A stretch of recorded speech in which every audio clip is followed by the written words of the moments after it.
Welcome to அபி சஷ்டக். எல்லாரும் எப்படி இருக்கீங்க? இன்றைக்கி நம்ம வீடியோவில் ஒரு எம்மியான ஒரு டெசர்ட் ரெசிபி தான் ஓணம் ஸ்பெஷலாக பார்க்க போகிறோம். ஓணம் பாயசம் டோட்டி கேக் எப்படி பண்ணுறதுன்னு சொல்லிட்டு பார்க்கலாம். வாங்க வீடியோக்குள்ளே போகலாம். ஃப்ரெண்ட்ஸ், இந்த பாயச கேக் ரெசிபிக்கு நம்ம கேக் பேஸ் வந்து ரெடி பண்ணி வச்சிடலாம். நான் 1 கப்பு மைதா மாவு, கொஞ்சம் பேக்கிங் பவுடர், பேக்கிங் சோடா எடுத்து இதை நல்லா வந்து சீவ் பண்ணி வச்சுருக்கிறேன். இப்போ இதுக்கு 4 எக்கு, கொஞ்சமாக சால்ட் போட்டு இதை நல்லா வந்து மிக்ஸ் பண்ணி கொடுத்துக்கலாம். உங்ககிட்ட வெனிலா எசன்ஸ் இருந்ததுன்னா நீங்கள் எசன்ஸாக போட்டுக்கோங்க. நான் இன்றைக்கி ஒரு பிஞ்சு வெனிலா பவுடர் வந்து யூஸ் பண்ணியிருக்கிறேன். இப்போ நம்மளோட எக்கு நல்லா பீட் ஆகுறது வரைக்கும் நல்லா மிக்ஸ் பண்ணி கொடுத்துக்கலாம். அதுக்கப்புறம் 1 கப்பு மைதாவுக்கு 1 கப்பு பவுடர் சுகர் எடுத்துருக்கிறேன். இதை 3 டைம்ஸாக நம்ம வந்து கொஞ்சம் கொஞ்சமாக ஆட் பண்ணி நல்லா பீட் பண்ணி கொடுத்துக்கலாம். சுகர் நல்லா கரைஞ்சதும் நம்ம ஸ்பீடை வந்து கொஞ்சமாக இன்க்ரீஸ் பண்ணி நல்லா வந்து பீட் பண்ணி எடுத்துக்கலாம். ஒரு நல்ல ரிப்பன் லைக் கன்சிஸ்டன்சி வர்றது வரைக்கும் இந்த மாதிரி பீட் பண்ணி எடுத்துக்கலாம். இப்போ நான் கடைசியாக ஒரு 1/4 கப்பு சன்ஃப்ளவர் ஆயில் வந்து ஆட் பண்ணி ஜஸ்ட்டு ஒரு பீட் பண்ணி எடுத்துக்கிறேன், நல்லா மிக்ஸ் ஆகிறதுக்காக. இப்போ நம்மளோட வெட் இன்க்ரீடியன்ட்ஸ் ரெடி ஆகிடுச்சு. நம்ம ஆல்ரெடி எடுத்து வச்சுருக்கிற ட்ரை இன்க்ரீடியன்ட்ஸ் கொஞ்சம் கொஞ்சமாக ஆட் பண்ணி இதை நல்லா வந்து ஒரு ஸ்பேச்சுலா யூஸ் பண்ணி கட் அண்ட் ஃபோல்டு மெத்தடில் நல்லா மிக்ஸ் பண்ணி கொடுக்கலாம். கடைசியாக கொஞ்சமாக ஒரு 4 டீஸ்பூன் பால் எடுத்துருக்கிறேன், அதையும் ஆட் பண்ணி நல்லா மிக்ஸ் பண்ணி கொடுத்துக்கலாம். இப்போ நெக்ஸ்ட்டு நான் ஆல்ரெடி லைன் பண்ணி வச்சுருந்த பேக்கிங் ட்ரேயில் மாவை வந்து ஆட் பண்ணிடலாம். ஆட் பண்ணிவிட்டு இதை நல்லா 4-5 டைம்ஸ் வந்து நல்லா டேப் பண்ணி கொடுத்து ஒரு ஸ்கியூவர்ஸ் எடுத்து நல்லா 6 லைன் வந்து அங்கங்கேயா கொடுத்துக்கோங்க. அப்போ தான் உள்ளாடி இருக்கிற ஏர் பபிள்ஸ் எல்லாம் ரிலீஸ் ஆகும். அது மாதிரி நமக்கு கேக்குமே ஈவனாக பேக் ஆகி கிடைக்கும். நான் மாவு வந்து மிக்ஸ் பண்ண தொடங்கும் போதே ஓவனை வந்து ப்ரீஹீட் பண்ண ஆரம்பிச்சு. இப்போ ப்ரீஹீட் பண்ண அவனில் நான் ஒரு 45 மினிட்ஸ் வந்து பேக் பண்ணி எடுத்துக்கிறேன். லாஸ்ட் 5 மினிட்ஸ் வந்து மேலே இருக்கிற டோஸ்டிங் காயிலையும் ஆன் பண்ணி எடுத்துருக்கிறேன். இப்போ கரெக்டாக நமக்கு கேக் வந்து ரெடியாகி இருக்குது. இது அப்படியே இருக்கட்டும். இப்போ நெக்ஸ்ட் இந்த ரெசிபிக்கு நம்ம பாயசம் ரெடி பண்ணணும். இதுக்கு நான் இன்ஸ்டன்ட் பேக் தான் எடுத்துருக்கிறேன். இதில் ஒரு 300 கிராம்ஸ் இருந்துச்சு. இதுக்கு ஒரு 2 லிட்டர்ஸ் பால் வந்து சொல்லியிருந்தாங்க. பட் நம்ம இன்றைக்கி கேக்கில் வந்து யூஸ் பண்ண போகிறதுனால நான் இன்றைக்கி 1.5 லிட்டர் பால் தான் எடுத்துருக்கிறேன். இந்த பால் வந்து நல்லா பாயில் ஆகிறது வரைக்கும் நல்லா மிக்ஸ் பண்ணி கொடுத்துக்கலாம். இன்றைக்கி ஓணம் ஸ்பெஷல் ரெசிபியாக நம்ம பண்ணுறதுனால கேரளா ஸ்பெஷல் ரைஸ் பாலடா பாயசம் தான் நான் ப்ரிப்பேர் பண்ணிகிட்ருக்கிறேன். ஸோ இந்த பேக் பாருங்கள், குட்டி குட்டியாக அந்த அடை வந்து க்யூட்டாக இருக்குது. அது மாதிரி நல்ல ஏலக்காய் வாசம், சுகர், கேரமலைஸ் பவுடர் எல்லாமே இதில் ஆட் பண்ணியிருக்காங்க. இப்போ நம்மளோட பால் வந்து நல்லா காஞ்சி வந்திருக்கு பாருங்கள். இந்த டைம் நம்மளோட மிக்ஸை வந்து இதில் சேர்த்துடலாம்.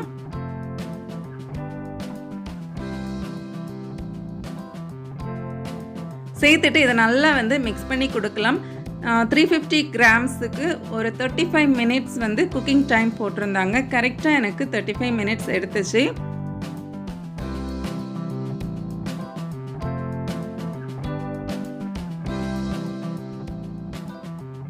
இதை நல்லா ஒரு மீடியம் ஃப்ளேமில் வச்சு நம்ம மிக்ஸ் பண்ணி கொடுத்துட்டே இருக்கலாம். இப்போ நல்லா பாயசம் வந்து அடை எல்லாம் நல்லா வெந்து இருக்குது. இப்போ வந்து நம்ம ஒரு அடையை எடுத்து இந்த மாதிரி நசுக்கி பார்த்தோன்னா நல்லா நசுங்கி இந்த மாதிரி வரணும். இப்போ என்னோடய பாயசம் வந்து சூப்பராக ரெடி ஆகிடுச்சு. நம்ம பாயசத்துக்காக எடுக்கிறதா இருந்தால் இந்த கன்சிஸ்டன்சியில் நம்ம எடுத்துக்கலாம். கொஞ்சம் கீழே கேஷ்யூ நட்ஸ் அண்ட் கிஸ்மிஸ் வறுத்து போட்டு நம்ம ரெடி பண்ணிக்கலாம். பட் நம்ம இன்றைக்கி கேக்குக்கு கூட நான் இன்றைக்கி யூஸ் பண்ண இருக்கிறதுனால கொஞ்சம் கூட திக்காக வச்சு எடுக்க போகிறேன். இப்போ பாருங்கள், நம்மளோட அடை எல்லாம் மேலே அழகாக தெரியுது. இந்த அளவுக்கு திக்னஸ் வந்து நம்ம பாயசத்துக்கு வேணும். கடைசியாக கொஞ்சமாக கீ ஆட் பண்ணி இதை நல்லா மிக்ஸ் பண்ணி கொடுத்துக்கலாம். இப்போ ஸ்டவ்வை ஆஃப் பண்ணி இதை அப்படியே இருக்கட்டும்.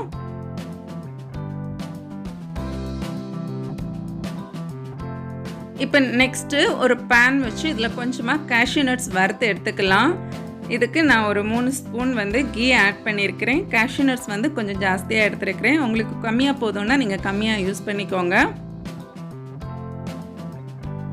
இது நல்ல கோல்டன் கலரில் நல்லா வந்து வறுபட்டு வந்ததும் இதையும் தனியாக எடுத்து ட்ரான்ஸ்ஃபர் பண்ணிடலாம். நல்லா ஆறுனதும் குட்டி குட்டி பீசஸாக கட் பண்ணி வச்சுக்கோங்க. இப்போ அடுத்ததாக இந்த ரெசிபிக்கு நமக்கு கொஞ்சம் விப்பிங் க்ரீம் நமக்கு தேவைப்படும். இதுக்காக நான் ஒரு கப்பு விப்பிங் க்ரீம் எடுத்து நல்லா பீட் பண்ணி எடுத்துக்கிறேன்.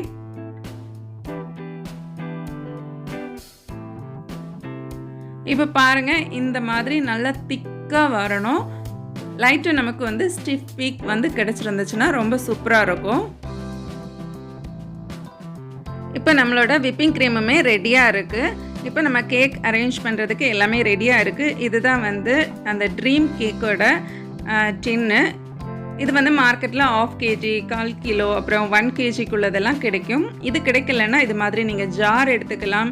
எதுவுமே இல்லைன்னா நம்ம வீட்டில் யூஸ் பண்ணுற டிஃபன் பாக்ஸ் கூட நம்ம இந்த ரெசிபிக்கு செட் பண்ணுறதுக்காக நம்ம எடுத்துக்கலாம். இப்போ நம்ம எடுத்து வச்ச கேஷ்யூ நட்ஸ், பாயசம், விப்பிங் க்ரீம் எல்லாமே ரெடியாக இருக்குது. கேக்கு நான் ஆல்ரெடி கட் பண்ணி எடுத்து வச்சுட்டேன். இப்போ நம்ம அரேஞ்ச் பண்ணிடலாம். இந்த டின்னோட சைஸுக்கு நான் ஆல்ரெடி கேக் வந்து கட் பண்ணி வச்சுருந்தேன். அதை ஃபஸ்ட்டு லேயராக நம்ம ஆட் பண்ணி கொடுத்துக்கலாம். இந்த கேக் நல்லா சோக் ஆகிறதுக்காக நான் சுகர் சிரப் ஆட் பண்ணியிருக்கிறேன். சுகர் சிரப்பில் கொஞ்சமாக விப்பிங் க்ரீம் ஆட் பண்ணி மிக்ஸ் பண்ணியிருக்கிறேன். டேஸ்ட் வந்து ரொம்ப சூப்பராக இருக்கும். பட் கொஞ்சம் தாராளமாக நம்ம இந்த சுகர் சிரப்பை ஆட் பண்ணணும். அப்போ தான் கேக் சாப்பிட்றதுக்கு நல்லாயிருக்கும். ஸ்பூன் வச்சு நீங்கள் இந்த மாதிரி கொஞ்சம் ப்ரெஸ் பண்ணி கொடுத்தீங்கன்னா அது ப்ரெஸ் ஆகுறதுக்கு நமக்கு தெரியும். இப்போ செகண்ட் லேயராக நம்ம ஓணம் ஸ்பெஷல் பாயசம் இன்றைக்கி எடுத்துருக்குறோம். இதுலேயும் ஒரு 2 ஸ்பூன் வச்சு இதை நல்லா வந்து எல்லா இடமும் மிக்ஸ் ஆகுற மாதிரி லெவல் பண்ணி விட்டுக்கலாம்.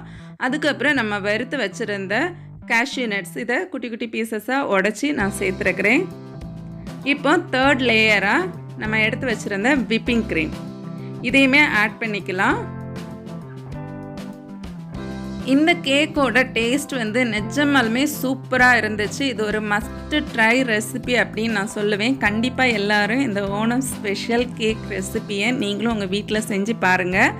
இப்போ இந்த லேயர் விப்பிங் க்ரீம் வந்து எல்லா இடமும் அப்ளை பண்ணிவிட்டு நல்லா இதை வந்து ஒரு ஸ்பூன் யூஸ் பண்ணி லெவல் பண்ணி விட்டுக்கலாம்.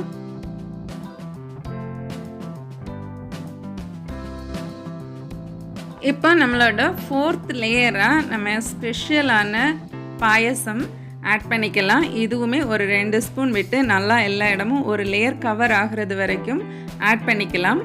பாருங்கள், நம்மளோட டோட்டி டின் வந்து சூப்பராக வந்து ஃபில் ஆகிடுச்சு.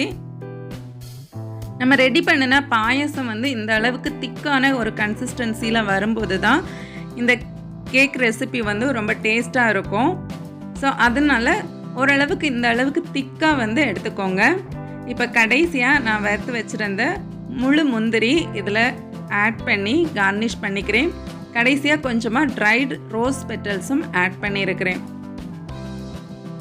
அவ்வளவுதான், ஒரு சூப்பரான கேக் பாயசம் ரெடி ஆகியிருக்கு பாருங்கள். இதை அப்படியே க்ளோஸ் பண்ணி ஒரு 1/2 hour ஃப்ரிட்ஜில் வச்சுட்டு சில்லுன்னு சர்வ் பண்ணி பாருங்கள். ரொம்ப டேஸ்ட்டாக இருக்கும். கண்டிப்பாக நீங்களும் ட்ரை பண்ணி பாருங்கள். ட்ரை பண்ணி உங்கள் ஃபீட்பேக்கை மறக்காமல் என் கூட ஷேர் பண்ணுங்கள். இப்போ நம்ம எடுத்து வச்சுருந்த ஜார்லேயும் இதே லேயரில் வந்து ஃபில் பண்ணிடலாம். நான் இன்றைக்கி எடுத்துருக்கிற ஜார் வந்து கொஞ்சம் ஹெக்ஸாகோனல் ஷேப்பு. ஸோ நான் அதே ஷேப்பில் வந்து கேக் பேஸ் வந்து கட் பண்ணி எடுத்துருக்கிறேன். நீங்கள் எந்த ஷேப்பில் பாக்ஸ் ஆர் ஜார் எடுத்தாலும் அந்த ஷேப்பில் இந்த மாதிரி கட் பண்ணி எடுத்துக்கோங்க. கீழே ஒரு லேயர் வச்சுட்டு அப்புறமா சுகர் சிரப்பில் வந்து நல்லா சோக் பண்ண வைக்கலாம். நம்ம டின்னில் எப்படி நம்ம பண்ணணுமோ அதே மாதிரி பண்ணிக்கலாம். ஜார் வந்து கொஞ்சம் உங்களுக்கு பெரிய சைஸாக இருந்துச்சுன்னா மிடில் லேயரில் 1 more கேக் லேயர் கூட நீங்கள் வைங்க. அப்போது வந்து ரொம்ப டேஸ்ட்டாக இருக்கும் சாப்பிட்றதுக்கு. நான் இன்றைக்கி சிங்கிள் லேயர் தான் வச்சுருக்கிறேன். நம்ம ஆல்ரெடி டின்னில் வந்து நம்ம எப்படி லேயர் பண்ணோமோ அதே மாதிரி தான் நான் ஜார்லேயுமே நான் இன்றைக்கி ரெடி பண்ணியிருக்கிறேன். டின் ஜார் எல்லாம் இல்லாமல் இருக்கும்போது நம்ம வீட்டில் இருக்கிற டிஃபன் பாக்ஸ்லேயே அழகாக இந்த மாதிரி லேயர் பண்ணி எடுக்கலாம். ஒரு சூப்பரான எம்மியான டெசர்ட் வந்து நமக்கு ரெடியாகி இருக்கும்.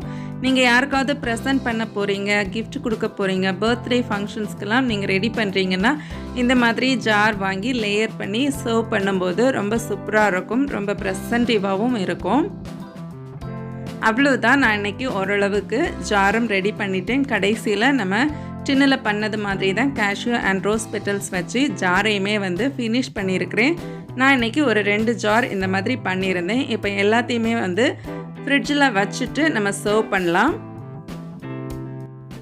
இப்போ பாருங்கள், நல்லா சில் பண்ணிவிட்டு நான் வந்து நம்மளோட கேக் டின்னெல்லாம் எடுத்துருக்கிறேன். அழகாக வந்து நம்ம ப்ரெசென்ட் பண்ணுறதா இருந்தால் இந்த மாதிரி கிஃப்ட் பேக் மாதிரி போட்டு அழகாக வந்து ப்ரெசன்டிவாக பண்ணிக்கலாம். பாருங்கள் எவ்வளோ அழகாக லேயராக ரொம்ப ஜூஸியாக நம்மளோட கேக் வந்து ரெடியாகி இருக்கு பாருங்கள்.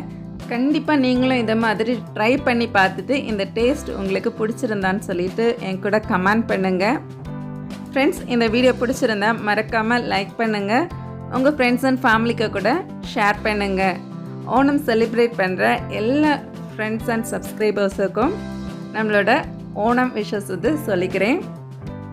நீங்கள் இன்னும் நம்ம சேனலை சப்ஸ்கிரைப் பண்ணலைன்னா கீழே இருக்கிற சப்ஸ்கிரைப் பட்டன் யூஸ் பண்ணி சப்ஸ்கிரைப் பண்ணிக்கோங்க. பக்கத்தில் இருக்கிற ஆல்ங்கிற ஆப்ஷனையும் கிளிக் பண்ணிக்கோங்க. அப்போ தான் நான் போடுற ஒவ்வொரு வீடியோவும் உங்களுக்கு நோட்டிஃபிகேஷன் கிடைக்கும். நான் இன்னொரு இன்ட்ரெஸ்டிங்கான வீடியோவில் உங்களை மீட் பண்ணுறேன். அது வரைக்கும் பாய், டேக் கேர், தேங்க்ஸ் ஃபார் வாட்சிங்.